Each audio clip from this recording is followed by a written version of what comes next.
नमस्कार। आज हम लोग अभियोग्यता अभिक्षमता का मापन कैसे किया जाएगा।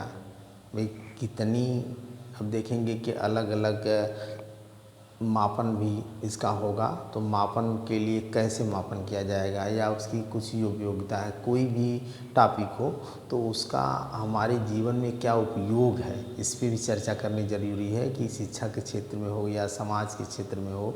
वैसे शिक्षा समाज दोनों तो एक दूसरे के पूरक ही हैं। जैसे समाज बदलेगा वैसे शिक्षा व्यवस्था भी बदलेगी। शिक्षा वही होती है जो समाज के हित में हो, तो अब वो उस तरीके से उपयोगिता और उसके मापन कैसे करेंगे और उसका उपयोग कैसे करेंगे। Measurement and importance of aptitude, जो अभियोग्यता अभिक्षमता या प्रवीणता का मापन कैसे करेंगे। तो आप देखेंगे कि भाई मापन हम एक मापन तो ये होता है कि किसी एक लोगों का अलग अलग मापन किया जाए तो उसको एक तरीके से स्वतंत्र अभियोग्यता मापन कहेंगे। कि जब अलग अलग लोगों का मापन किया जाता है कि अलग अलग क्षेत्र में, अब जैसे कि क्रिकेट के क्षेत्र में, संगीत के क्षेत्र में, और एक तरीके से एक विषय विशेषज्ञ डॉक्टर हो गया, एक क्षेत्र में उसका मापन किया जाएगा, उसका टेस्ट लिया जाएगा किसी उसकी योग्यता का, उसकी क्षमता का, उसकी निपुणता का, उसकी एप्टीट्यूड का, तो उसको स्वतंत्र अभियोग्यता कहते हैं। और एक बाहुल अभियोग्यता मापन में एक साथ कई योग्यताओं का मापन किया जाता है। जैसे उसकी रुचि किसकी है, उसमें योग्यता किसकी है, उसका हॉबी क्या है, उसकी खाना कौन सा पसंद है, तो मतलब कई चीज़ें जो है, कई योग्यताओं का जब उसमें उसका मापन किया जाता है तो उसको बाहुल अभियोग्यता मापन कहते हैं। तो पहला तो आपका है स्वतंत्र अभियोग्यता मापन, यानी एक योग्यता का मापन। दूसरा है बाहुल अभियोग्यता मापन, एक से अधिक योग्यता। नाम से ही स्पष्ट है, बहुत ज़्यादा इसमें समझना और दिमाग लगाने की ज़रूरत नहीं, बस केवल आप समझ जाइए कि क्वेश्चन कहाँ से बनते हैं और उस क्वेश्चन को आप जो है बीट कर जाएँ, उस क्वेश्चन को आप जो है फेस कर जाएँ। बस समझ में आ जाए कोई चीज़, पूरा मेरा प्रयास होता है कोई चीज़ आपके समझ में आ जाए, क्योंकि ये कंसेप्ट ही ऐसा है अभियोग्यता अभिक्षमता का कि आपके दैनिक जीवन से जुड़ा हुआ है, जो आप समझ जाते हैं। बस क्वेश्चन जब आता है तो उसमें आप कंफ्यूज कर जाते हैं, तो कंफ्यूज करने की ज़रूरत नहीं है। अब देखेंगे DET विभेदन अभिक्षमता मापन, डिफरेंट एप्टीट्यूड टेस्ट, जो विभेदन अभिक्षमता मापन होता है। बिनिट्स बेसमैन सीसोर ने 1947 में इसका प्रतिपादन किया था। 8 योग्यताओं का मापन किया था। कितनी योग्यताओं का मापन किया था? 8। जो 8 योग्यताएं थी, इन 8 योग्यताओं का इन्होंने मापन किया था। DET अगर पूछेगा DET में कितनी योग्यताओं का मापन किया जाता, तो 8 योग्यताओं का। और भारत में BM ओझा ने इसका अनुवाद किया था, इसका प्रयोग भी किया था DET का, जो विभेदन अभिक्षमता मापन है। दूसरा है GABT सामान्य सेना वर्गीकरण। सेना में जब एक तरीके से वर्गीकरण उनका टेस्ट लिया जाता है, चाहे उनकी फिजिकल टेस्ट हो गया, चाहे एक तरीके से उनकी योग्यता का टेस्ट हो गया, तो उसमें भी जो टेस्ट लिया जाता है कई योग्यताओं का। अब तरीके से उनका भी तो मेन तो फिजिकल ही टेस्ट होता है, लेकिन मेंटल भी होता है कि भाई उनके भी टेस्ट वगैरह होते हैं कि भाई बड़े बड़े पोस्टों के लिए जो है उनकी परीक्षाएँ होती हैं। तो उसमें जो इनका 9 योग्यताओं का मापन होता है। कितनी योग्यताओं का? 9 योग्यताओं का। भाई कैसी कार्यकुशलता है, कुछ कोडिंग भाषा के द्वारा ही वो जो है समझ जाते हैं कुछ चीज़ों को, जो अपने उनकी लैंग्वेज अलग होती है आम लोगों से, कि लड़ाई पे जा रहे हैं तो वहाँ कुछ लोग उनकी ऐसे टेक्निक सिखाई जाती है, ऐसे वर्ड सिखाए जाते हैं जिसका शॉर्टकट में एक तरीके लुई ब्रेल नामक जो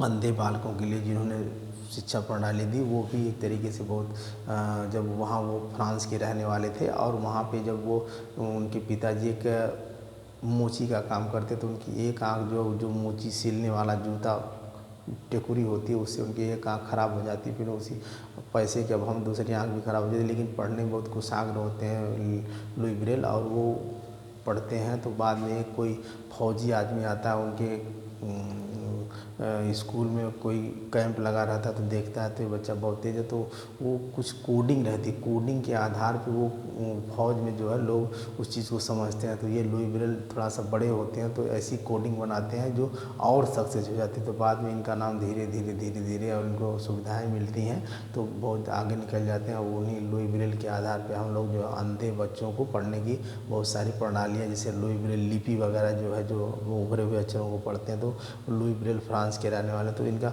तो ये कह रहा है कि सेना में 9 योग्यताओं का मापन किया जाता है। तो अगला है फ्लोगन अभियोग्यता मापन। फ्लोगन अभियोग्यता मापन में कितनी योग्यताओं का 19 से 21 योग्यताओं का मापन किया जाता है। फ्लोगन अभियोग्यता मापन में बस नाम ही आप समझ लें कि क्वेश्चन यहीं से बनेगा कि फ्लोगन अभियोग्यता मापन में कितनी योग्यताओं का मापन किया जाता है। 19 या 21 से 21 योग्यताओं का मापन किया जाता है। जीएबीटी में कितना किया जाता है, 9 अभियोग्यताओं का मापन किया जाता है। डीएटी में कितने किया जाता है, 8 योग्यताओं का मापन किया जाता है। एसएटीसी वैज्ञानिक अभिक्षमता मापन भारत में बना और यह वैज्ञानिक की योग्यताओं का मापन किया जाता है, वैज्ञानिक लोगों के योग्यताओं का मापन किया जाता है। एसएटीसी बस नाम से ही आप स्पष्ट लगेगी, एसएटीसी वैज्ञानिक अभी तक अभियोग्यता है। जीएबीटी और सेना का जो मापन किया जाएगा, और डीएटी ये आपके 9 योग्यताओं का मापन किया जाएगा। और इसमें आपके ये 8 योग्यताओं, सारी 8 योग्यताओं का, डीएटी 8 योग्यताओं का, जीएबीटी 9 योग्यताओं का मापन, एसएटीसी कितने वैज्ञानिक अभिक्षमता मापन किया जाए, वैज्ञानिक अभिक्षमता मापन किया जाए। तो बस इसमें क्वेश्चन आपको यहीं से बनेगी कि ये डीएटी, जीएबीटी और फ्लोगन अभियोग्यता और एसएटीसी 4 तरीके से ये जो है। अब स्वतंत्र अभियोग्यता मापन यानी आप देखेंगे किसी चीज़ का, जैसे नृत्य का मापन किया गया, किसी चीज़ का जो है गायन का मापन किया गया, किसी एक्टिंग का मापन किया, किसी चीज़ के मान लीजिए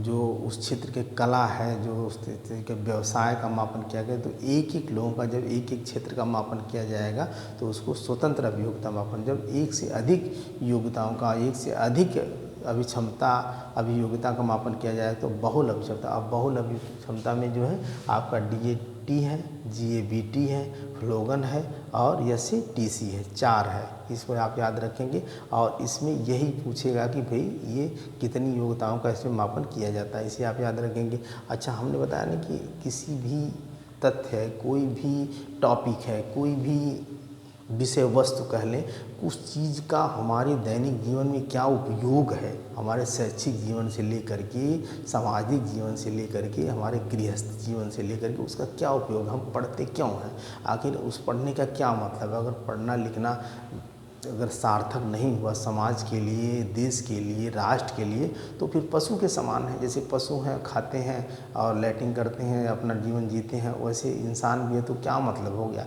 लेकिन जो कुछ भी जिसने समाजशास्त्रियों ने या मनोवैज्ञानिकों ने या दर्शन शास्त्रियों ने या तमाम ऐसे समाज सेवियों ने जो चीज़ें बनाई हैं, चाहे अभियोग्यता हो, चाहे दृष्टिकोण हो, अभिवृत्ति हो, चाहे आपकी चिंतन हो, चाहे समस्या समाधान हो, चाहे स्मृति हो, संवेदना प्रत्यक्षीकरण है ना, चाहे जो भी कुछ हो, जितने भी टॉपिक हो, उसका दैनिक जीवन से लेकर के सामाजिक जीवन से लेकर के शैक्षिक जीवन में क्या उपयोग है, इसी भी जानना बहुत ज़रूरी है। आप एक शिक्षक बनेंगे तो उसका उपयोग आप कैसे जीवन में करेंगे, कहाँ करेंगे कि वो सफल हो, उसका कुछ उपयोग हो। तो उसी कह रहा है कि ये जो आपकी एप्टीट्यूड है, जो आपकी अभिक्षमता है, अभियोग्यता है, उसका दैनिक जीवन में उपयोग कहाँ करेंगे। जैसे वर्गीकरण करने में, वर्गीकरण आप कैसे करेंगे, जैसे मान लीजिए क्लास को आपको डिवाइड करना है तो उसकी योग्यता के आधार पे क्लास को आप डिवाइड कर सकते हैं। टेस्ट लेंगे या जो अच्छे बच्चे IQ के हैं, जो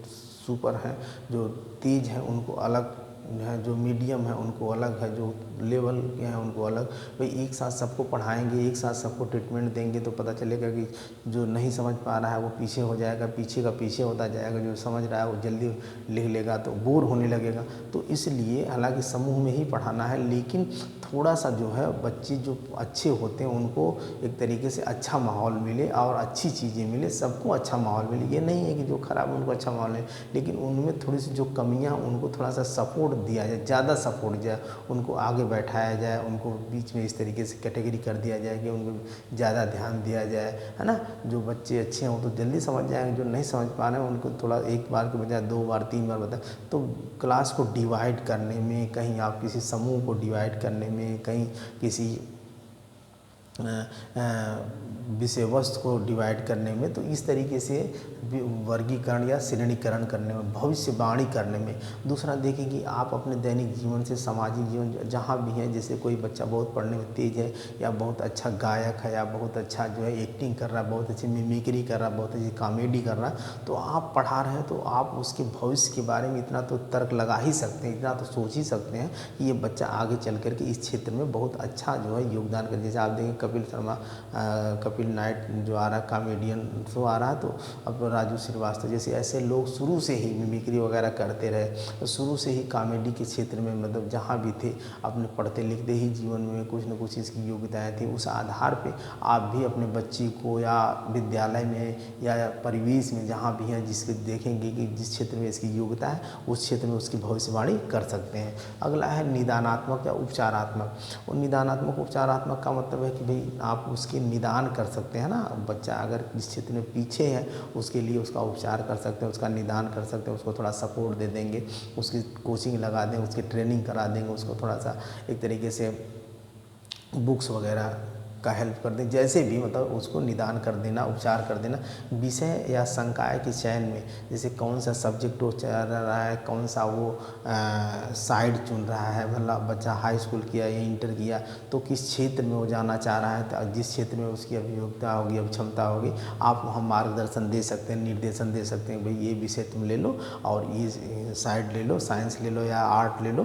तो इस तरीके से उसके चयन में भी इसमें आप इसकी उपयोग कर सकते हैं। व्यवसायिक निर्देशन में बच्चा व्यवसाय करना चाह रहा है तो उसके लिए भी बहुत आप उसको बहुत सारा मोटिवेशनल चीज़ें हैं, बहुत सारी ज्ञानवर्धक चीज़ें हैं, बहुत सारी जो है टिप्स वगैरह आप दे करके उसके व्यवसाय के क्षेत्र में आप उसको दे सकते हैं। जैसे एक बार मैं पढ़ रहा था तो मान लीजिए आपको का उसने कहा कि मान लीजिए मुकेश अंबानी आप एक LIC के एजेंट हैं और आपको कहा जाए कि आप जाकर के मुकेश अंबानी का जो है बीमा करिए, LIC का बीमा, तो आप कैसे जाके करेंगे।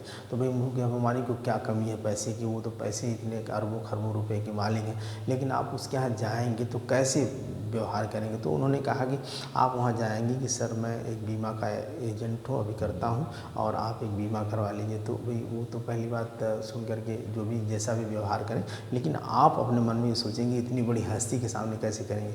तो उसमें ये है कि मान लीजिए सर अगर आप कर लेंगे, करवा लेंगे, तो आपको देख करके बहुत सारे लोग करवा लेंगे, भाई इतने बड़े आदमी भी है एजेंट है वो जो है अपनी इंश्योरेंस करवा रहे हैं। तो इस तरीके से कि मतलब व्यवसाय के चयन में, किसी चीज़ का व्यवसाय आप कर रहे हैं, चाहे आप बिजनेस हो, चाहे किसी चीज़ का वकालत का, मतलब कि किसी क्षेत्र में आपको जाना है तो उसके चयन में भी आपकी ये एक तरीके से क्षमता या अभियोग्यता का भी उपयोग होगा। शैक्षिक निर्देशन, सबसे बड़ी चीज़ें तो हमारे जीवन की यही है कि भाई शिक्षा है तो समाज में बहुत ज़्यादा परिवर्तन है। जो भी आज हम परिवर्तन देख रहे हैं इसकी सारी देन शिक्षा की ही है। शिक्षा वह शेरनी का दूध है, जिसने पिया है उसने दहाड़ा है। शिक्षा की बदौलत हम लोग कहाँ से कहाँ पहुँच गए। यानी पूरी दुनिया में आज जो क्रांति फैल रही, जो एक तरीके से डिजिटल प्रणाली फैल रही, चाहे साइंस टेक्नोलॉजी का जो ज़माना आ गया है, किसकी वजह, शिक्षा की वजह से। तो शिक्षा का चयन करना है, शिक्षा के क्षेत्र में निर्देशन देना है आपको, तो किसकी अभियोग्यता, क्षमता के आधार पे आप उसको शैक्षिक क्षेत्र में चाहे विषय का चयन करना हो, चाहे आपकी उसके संकाय का चयन करो, साइड का चयन करना हो, साइंस ले, आर्ट ले, कॉमर्स ले, चाहे उसके लिए या जो विषय उसकी कमज़ोर है उसमें आप उसको सपोर्ट करके या उसके लिए आप उसके अलग अलग क्षेत्रों के शैक्षिक निर्देशन परामर्श दे करके उसका आप उपयोग कर सकते हैं। तो अभियोग्यता और अक्षमता का ये उपयोग हो गया और ये आपके मापन हो गए। आज के लिए इतना ही, धन्यवाद।